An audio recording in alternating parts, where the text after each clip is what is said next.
kalau saya mendukung si B, dituduh penjilat. Lah kamu mendukung si A? Kan sama aja. Kan sama-sama pendukung aja. Saya mendukung si B, saya nggak suka sama si A. Kamu pendukung si A, kamu nggak suka sama si B. Kebetulan yang saya dukung menang. Terus kamu bilang saya penjilat. Kalau yang kamu dukung menang, kan kamu yang jadi penjilat.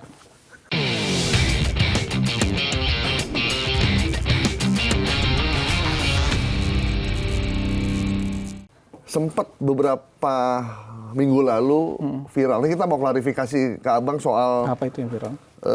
jilat-menjilat itu. Ketika Abang agak dapat dengan aktor yang lagi filmnya lagi terkenal sekarang, Fedi Nuril. Bisa diklarifikasi nggak, Bang? Yang bagian mana yang harus Itu saya yang klarifikasi? soal, Enggak, ya. maksudnya coba poin mana yang harus saya klarifikasi dari kata-kata itu? Ya kan Abang sempat bilang, ya berarti Anda menjilat di orang yang salah. Kalau, nah itu Abang dianggap, suka menjilat gitu. Orang menilainya seperti itu, makanya kita mau klarifikasi nih. Lagi-lagi kan kita berhadapan dengan orang yang akalnya pendek tapi sok paten kan. Kalau kita punya argumen, kemudian tiba-tiba dia datang nuduh kita penjilat. Kenapa nggak orang ini yang disalahkan duluan karena nuduh saya penjilat? Oke. Nggak pernah dibahas tuh argumen orang ini menuduh saya penjilat. Saya memuji pidatonya Pak Prabowo di sidang umum PBB. Terus dia komen dengan menuduh saya sebagai penjilat. Oke. Paham saya. Orang ini dibahas nggak? Orang yang menuduh orang lain dengan mudah menuduh orang lain sebagai penjilat. Dan saya ngelihat profil orangnya, ya berarti saya harus bahasakan dengan bahasa yang gampang dia mengerti. Kalau dia ngotot saya penjilat, ya ayo. Kita ini kan awalnya sama-sama penjilat aja ini. Kamu penjilat si A dalam pilpres, saya penjilat si B dalam pilpres. Yang kamu jilat kalah, yang saya jilat. Kan gitu aja. Karena kalau saya mendukung si B, dituduh penjilat. Lah kamu mendukung si A? Kan sama aja. Kan sama-sama pendukung aja. Saya mendukung si B, saya nggak suka sama si A. Kamu pendukung si A, kamu nggak suka sama si B. Kebetulan yang saya dukung menang. Terus kamu bilang saya penjilat. Kalau yang kamu dukung menang, kan kamu yang jadi penjilat. Saya paham logikanya. Ini hanya kita membahasakan ya dengan bahasa yang dia mengerti. Karena setiap sebentar kita dituduh sebagai penjilat. Biar logikanya masuk gitu loh. Sama kayak dibilang ternak. Kamu tiap sebentar nuduh orang yang mendukung Pak Jokowi sebagai ternak. Kamu apa? Coba bayangin diri kamu kalah sama ternak. Kamu apa?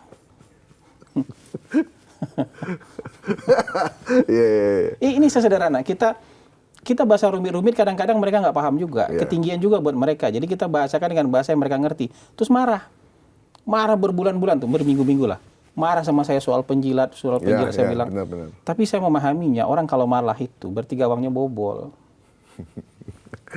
Karena kalau gawang kita yang bobol, mereka harusnya teriak-teriak kesenangan. Tapi ini mereka marah kan, tantrum berhari-hari kan, berarti gawang siapa yang bobol?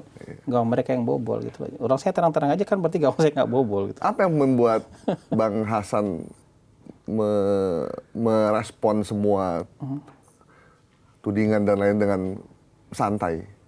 Dan ya kita bisa lihat ya, tidak berapi-api gitu. Apa Bang Hasan punya ilmu tertentu atau? Nggak ada ilmu apa, nggak lebih kita memahami ya, kita ada di posisi mana, teman-teman itu ada di posisi mana.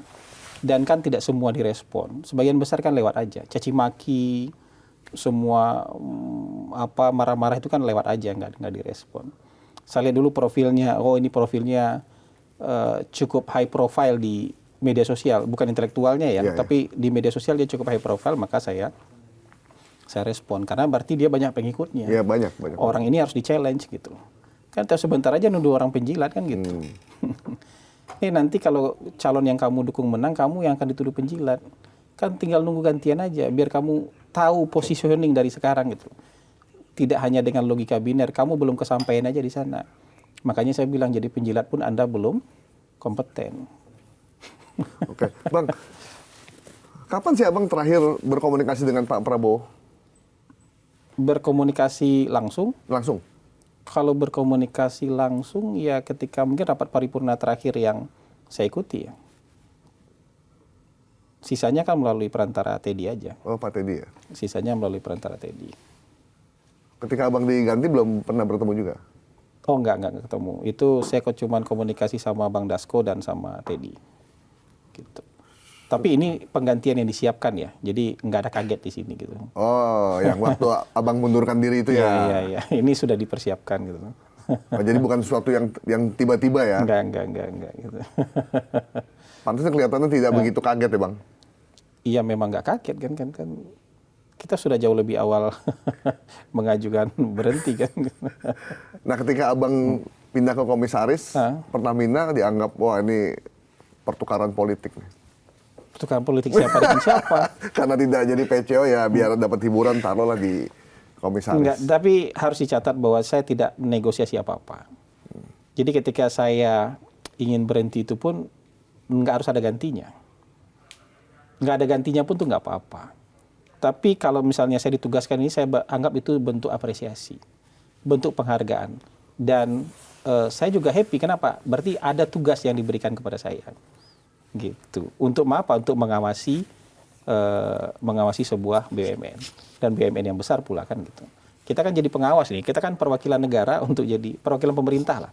Atau perwakilan Danantara untuk mengawasi sebuah perusahaan. Gitu. Dan komisaris bukan pekerjaan baru buat Bang Hasan ya sebenarnya ya? Bukan, karena sebelumnya juga jadi komisaris di perusahaan sendiri juga kan.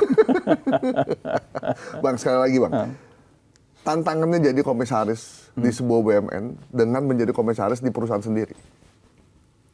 Ya kalau dari BUMN itu kita harus sadar bahwa kita di sana itu kan perwakilan pemegang saham. Kalau di perusahaan sendiri kan kita pemegang sahamnya.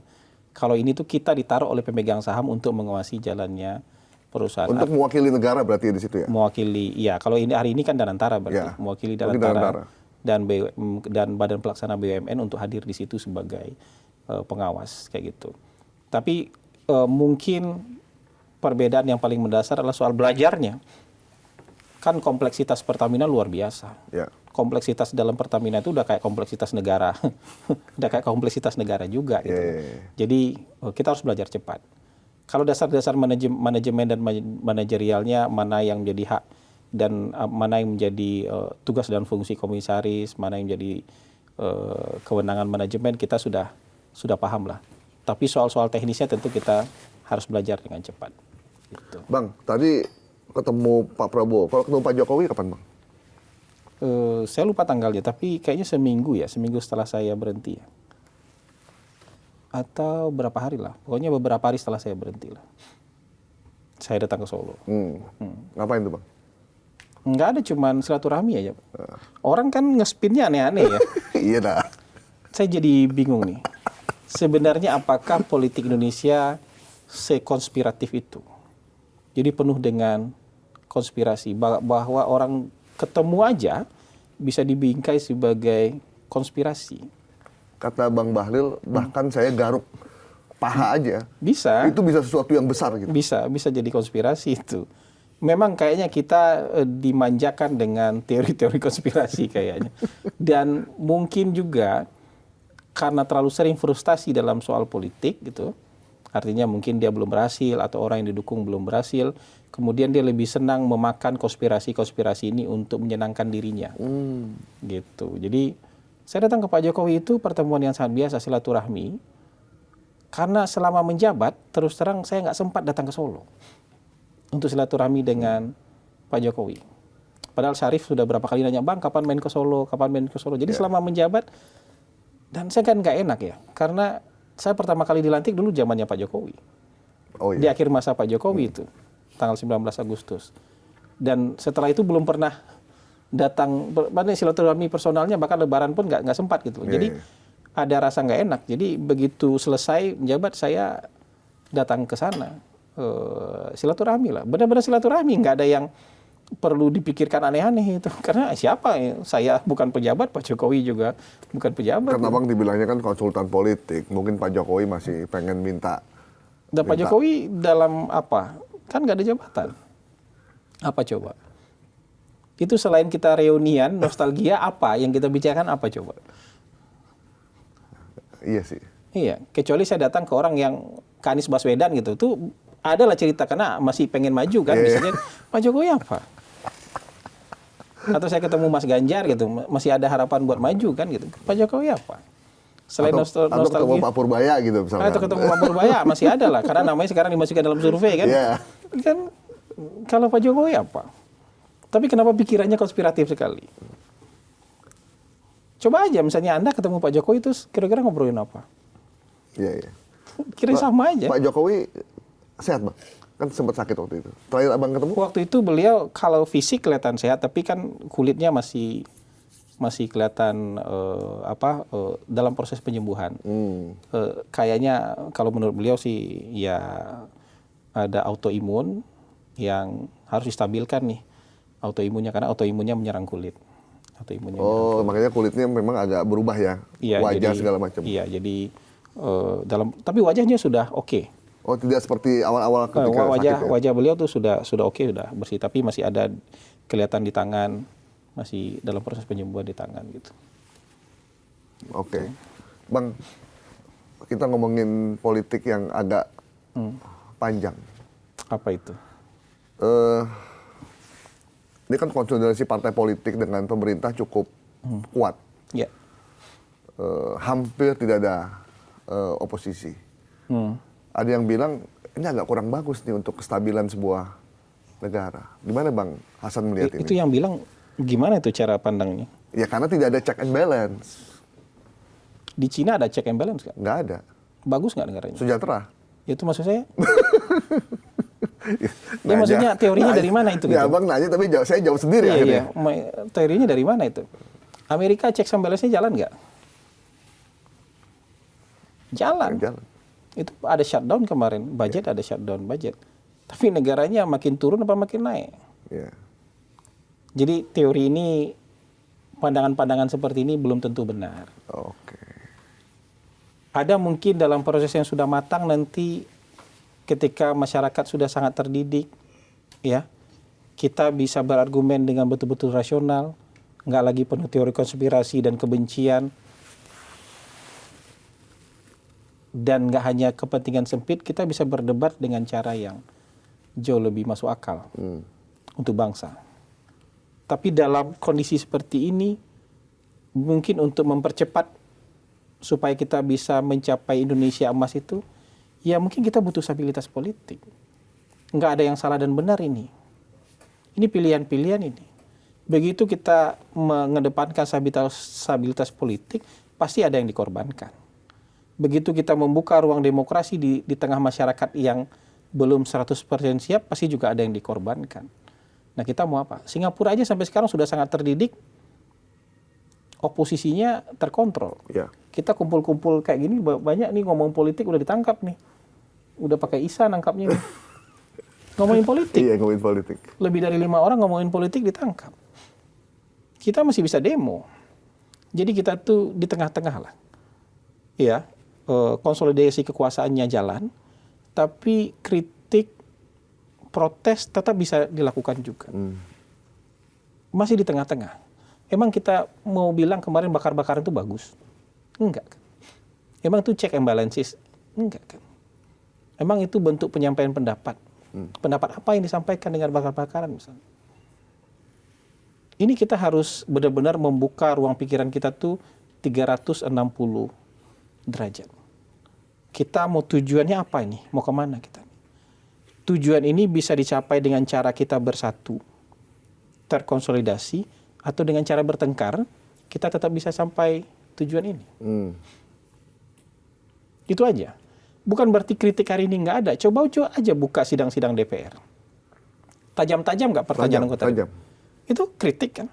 Kemarin Pak Bahlil tampil di RDP aja dikritik habis sama teman-teman DPR. Iya. Itu ada check and balances nggak di sana? Ya.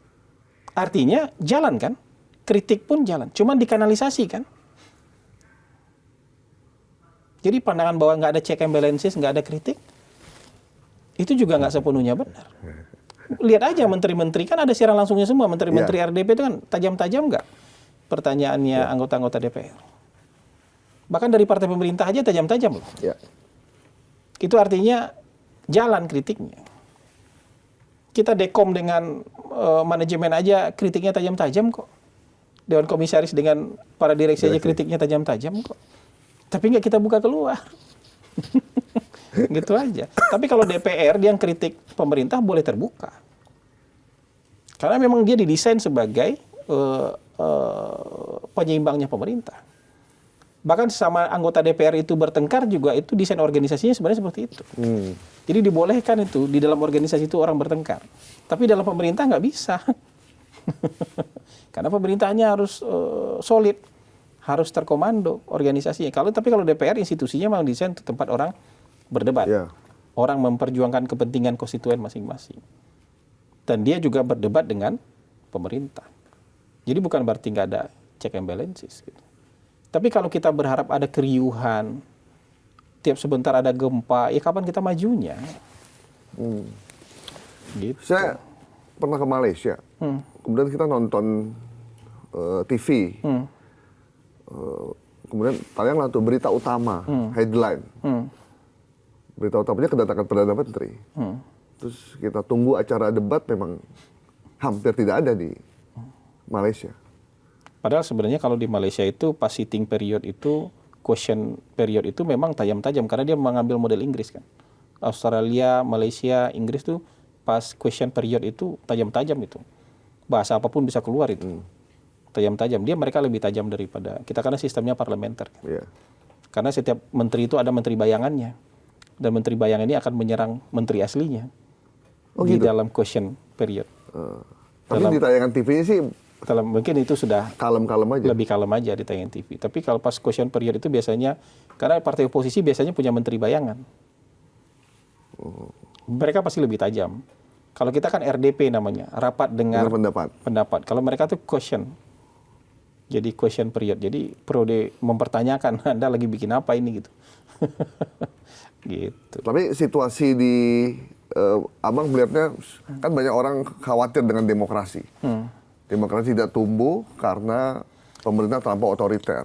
Demokrasi itu mereka pakai indikator yang mana sih? Kan ada juga kecocokan negara dengan mengadopsi demokrasi tertentu.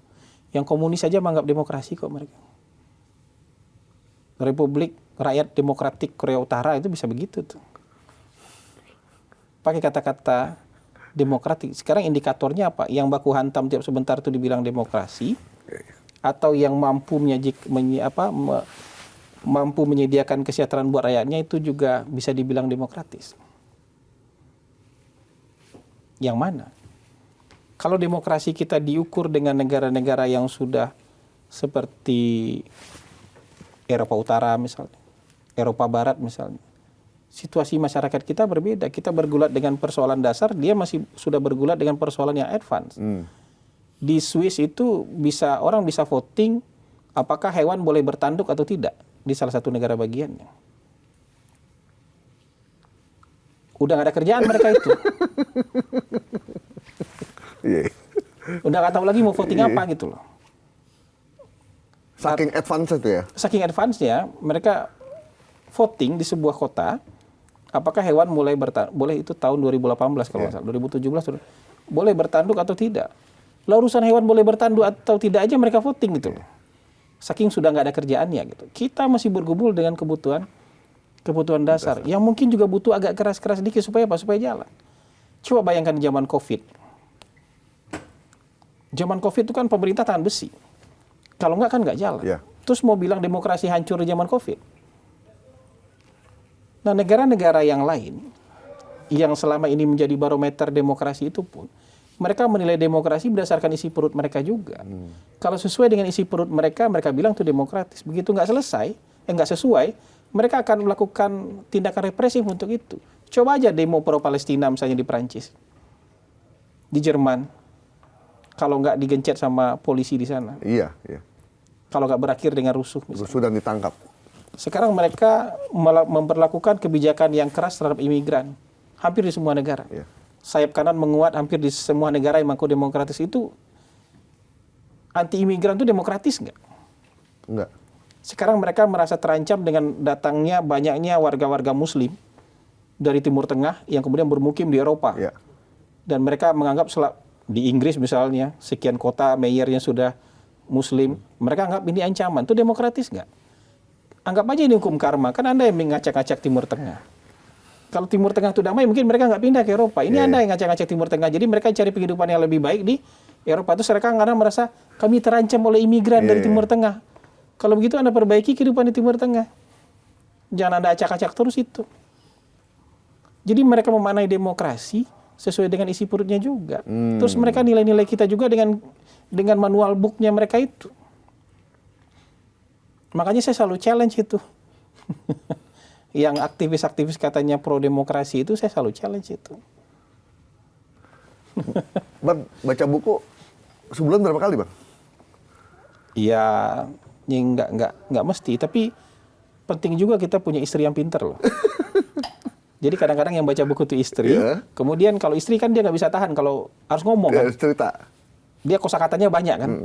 Jadi dia nggak bisa tuh baca tanpa cerita tuh dia nggak bisa tuh. Jadi kadang-kadang dia yang baca buku dia yang cerita isi bukunya. Jadi kita dengerin aja itu juga bisa. Kadang kita baca buku sendiri gitu. Atau dia bilang ini ada buku menarik kita baca. Kebetulan istri saya juga suka buku sejarah dan buku politik. Jadi kita sharing. Dia duluan baca biasanya dia bilang ini buku ini menarik nih. Nah, kita baca habis itu. Gitu. Ada screenernya dulu. Ada yang screening dulu di awal gitu. Oke. Pesan Abang nih buat teman-teman di luar sana. Para netizen yang suka mengkritik Bang Hasan kalau berkomentar. Saya nggak ada pesan buat yang kritik saya. Nggak ada. Pantau aja media sosial saya kalau yang buat pengkritik saya. Karena buat saya justru senang mereka datang. Karena saya ngerasa itu objek dakwah.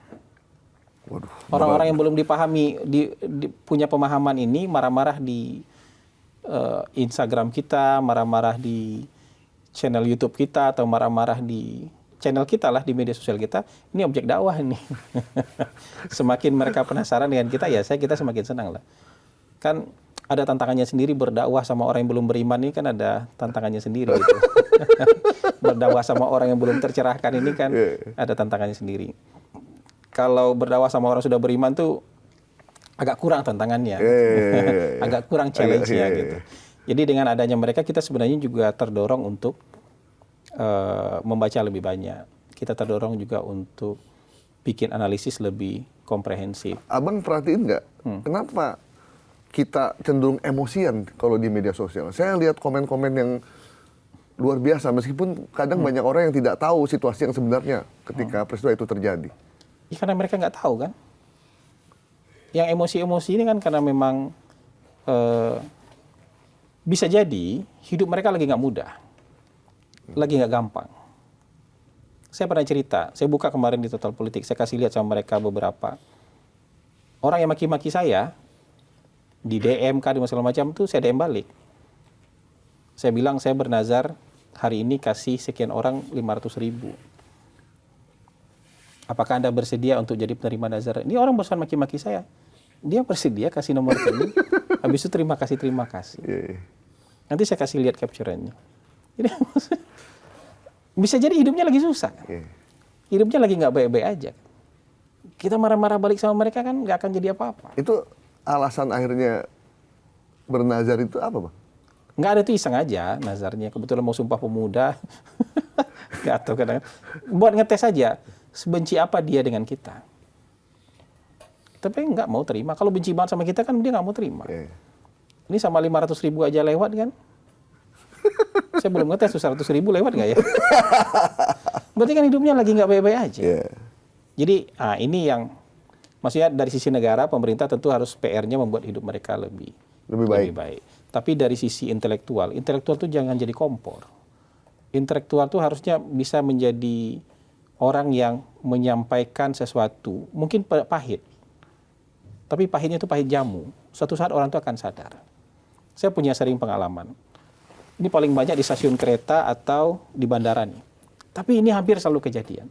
Jadi kalau saya di bandara, lagi nunggu, itu biasanya kan saya nggak mau lewat jalur VIP, saya jalur umum. Kalau lagi nunggu tuh selalu ada yang nyamperin tuh. Tiba-tiba menyulurkan tangan, perkenalkan diri, terus minta maaf. Serius, Bang? Serius ini. Bang Hasan, iya, nama saya ini. Ya, saya kan nggak kenal nama itu. Mohon maaf bang, saya sering maki-maki abang dulu. Ya, saya juga nggak tahu dia maki-maki yang mana, di yang mana, karena di prodi yang mana. ya? Kita juga udah nggak tahu.